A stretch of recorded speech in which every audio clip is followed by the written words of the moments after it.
What is going on? Welcome to No Chill Promos. How y'all doing? Before I get started on last week's episode of NWA's PoweRRRRR, just got to do a quick shout out to all subscribers to the channel and to the followers on Rumble, 410, YouTube, 115, Rumble. Thank you so very much. All right, I keep on going. Without further ado, let's get into this review. So we start off with Natalie Makova. She's going up against that jobber Hunter. I now know his name. I called him before his kid a couple weeks ago, or like last week whenever I did those videos. Hunter, without the hearse or the Hemsley. Alright? And this match is okay. You know, Natalie, she gave Hunter a little bit of offense. Didn't want to completely embarrass the kid. We fast forward to the finish. She hits the beautiful disaster, which is the spinning kill kick, knock his bitch ass out. 1, 2, 3. Natalie Makova goes over. Next, we see the man of the hour, the president of NWA, Billy Corgan, coming out. He wants to come out and pay his respects personally to Jax Dane. Yeah, I'm not usually a person at loss for words, but we wanted to take a moment to pay our tribute to Jax, loved and respected throughout the business. And the loss is so deep, it's still raw for us. But as we talked about today, when we got everyone together before we put on the show for you, and thank you so much for paying us the tribute of being with us tonight. Thank you.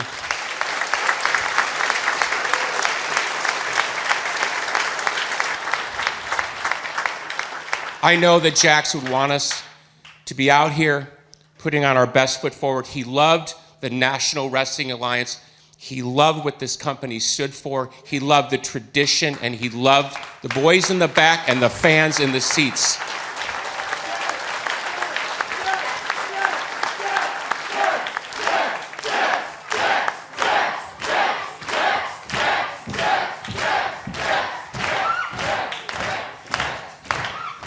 So if you don't mind, let me just share something very small, but something very significant to me personally. I worked with Jax for a long period of time since I bought the National Wrestling Alliance. He was involved with everything we did since I took over this company. And let me tell you something that Jax did that's very interesting in my life, particularly in the world of professional wrestling. Every time we were together and he went home, the next day in the morning, I'd receive an email and it'd just say, "Thank you." That is something I will always carry in my heart, because that was his way of showing me respect, but it also told him, I understand what you're trying to do here with the National Wrestling Alliance. And we had many conversations about that, because the era that he came from in the National Wrestling Alliance was certainly something to be proud of. But when he saw where this company was going now, that's where his heart went. And he used to tell me, I'm a Billy Corgan guy, and you want to talk about a tribute? That's a tribute.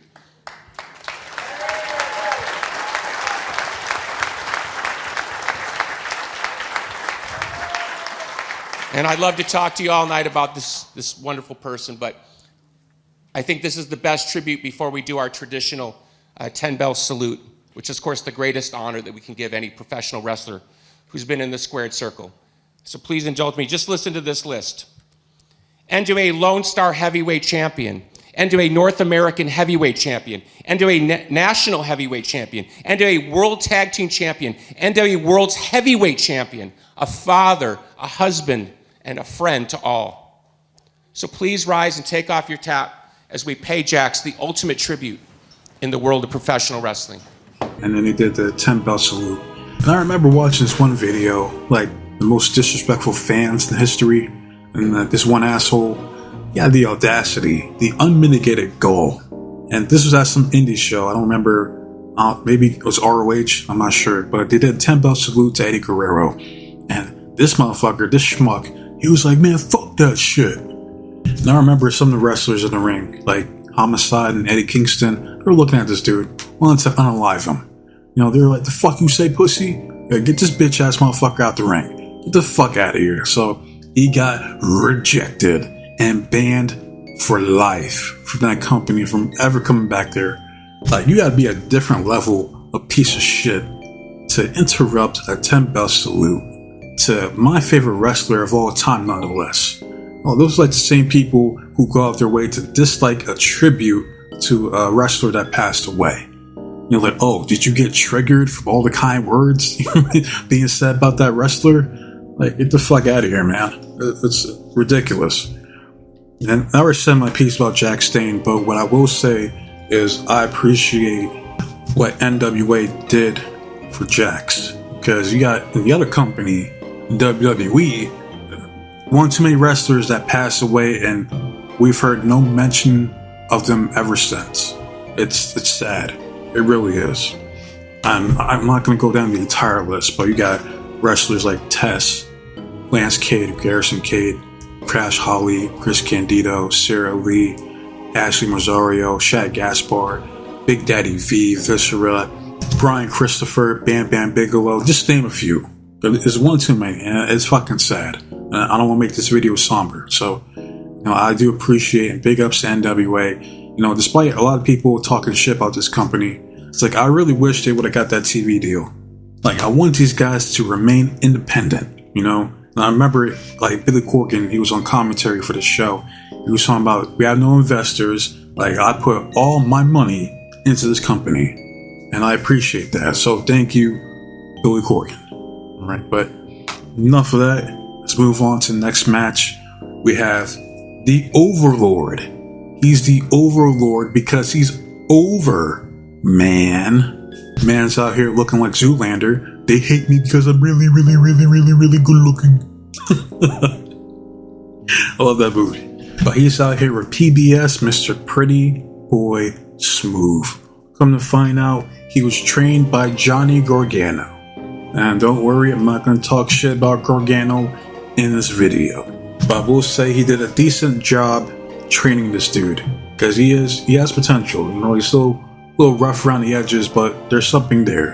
And plus, he's a big dude. And he's, 6'10" or some shit? So, yeah, there's something there with this dude. 100%.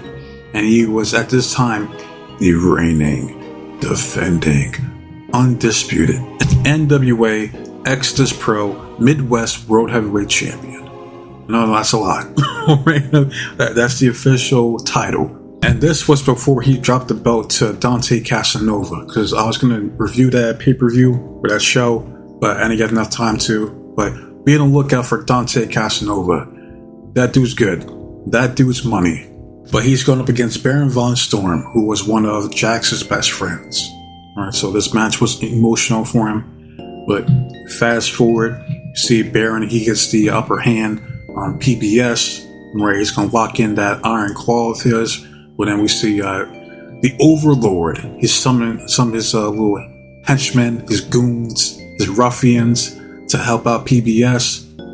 Ref calls it, thank you, ref. In NWA, we see competent referees. Because in other companies, they just let wrestlers do whatever the fuck they want.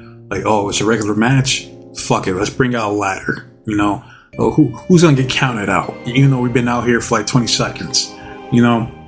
Bullshit. It's amateur hour, but thank you once again to NWA. But I digress. Getting back to the match, it comes a tag team match because you see Bam Bam Malone coming out, and then they said that he's from one of their Texas promotions down there, and we see Beretta. This guy's full name, but it's what was his nickname? Always Business or Strictly Business, something like that. Beretta, who reminds me of Lance Storm if Lance Storm was from Louisiana, down in the Bayou, or Mississippi, or Alabama, one of those fucking southern states. Right? We get the tag team match. We're gonna fast forward to the finish. Baron locks in the iron claw to Beretta, puts his ass to sleep. Baron Von Storm goes over. Right, and after the match, he was emotional, and I don't blame him. I don't blame him one bit. I know he misses his dear friend. I know that pain all too well. Right, they say time heals all wounds. I disagree. That pain will always be there. It's just as time progresses, it'll be easier to endure that pain. Just my opinion. But moving on, we get a backstage promo with Aaron Stevens and BFT Blunt Force Trauma. Gimp 1, Gimp 2. Aaron says, Tom, I need you to do me a favor. Take a look at that NWA belt, the 10 pounds of gold. Memorize all the crevices, all the markings, the signatures on that belt. Hell, take a selfie with it.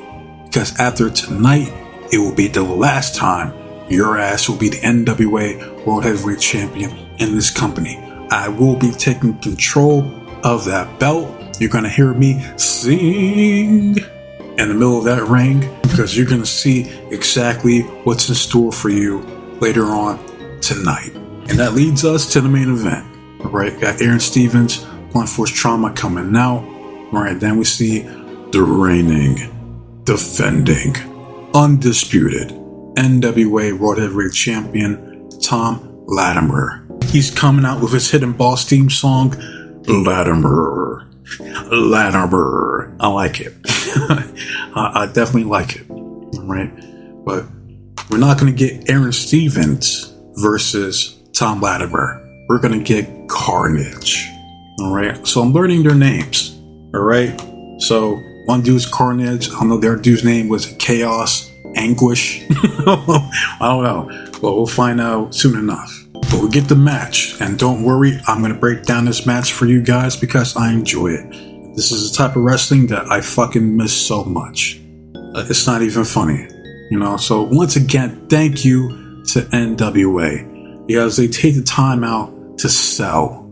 Selling is so fucking important in a wrestling match. It's not even funny. No, I can't stress that enough. Because you got the other companies, they just fucking run through fucking pile drivers, fucking Canadian destroyers, fucking backbreakers, fucking knee strikes, super kicks. They just fucking just blister it and just go from spot for spot for spot for spot for spot. And it's garbage. Simply put, it's fucking garbage. Alright, I can't stand it half the damn time. Alright, so thank you, NWA. But we get the match. Latimer was selling his ass off for the majority of this match. Right, Carnage, he's a big dude. I was very impressed with his performance here. Carnage, he was doing like the multiple shoulder thrusts in the corner, throws Latimer out the ring. See Aaron, he's just like, what up? He's like, this your champion? And these are two of my favorites here at NWA. Aaron Stevens, Tom Latimer. Alright, but it's too fucking soon to take that belt off Tom Latimer. It is. Sorry, not sorry, but it is. Winners win, losers lose. Something has to give. Alright? And that means Aaron Stevens doing the J.O.B. to Latimer. Right? They could run it back in the future, and then that'll be the time to put the belt on Aaron if they choose to do so. Because I would love to see Aaron Stevens with the 10 pounds of gold around his waist. It's just too soon. It's not right now. Getting back to the match, Carnage hits a release back suplex on the ring apron to Latimer. Then hits a scoop slam, then hits a suplex. We fast forward, Aaron Stevens, he gets involved. He's on the Sugar Ray Leonard shit. Hits a swift jab to Latimer. Fast forward, Carnage locks in the sleeper hold. Latimer gets out of it. Carnage then hits the Booker T kick, or I forgot the technical term for it. It's like crescent kick or some shit like that. I don't know. But we fast forward, Latimer hits an inverted atomic drop down snap DDT. Then he hits a stunner. Fast forward, Carnage hits a thrust kick. Then he hits a spear. He then climbs up the top rope, tries to hit a diving senton. He misses. We see Latimer, he hits a spear of his own. Alright, then fast forward, we see Carnage does a leapfrog, which was impressive because Latimer was trying to go for the pop-up powerbomb, or I believe his finisher is called the Brighter Side of Suffering. I think that's what it's called, if I'm not mistaken.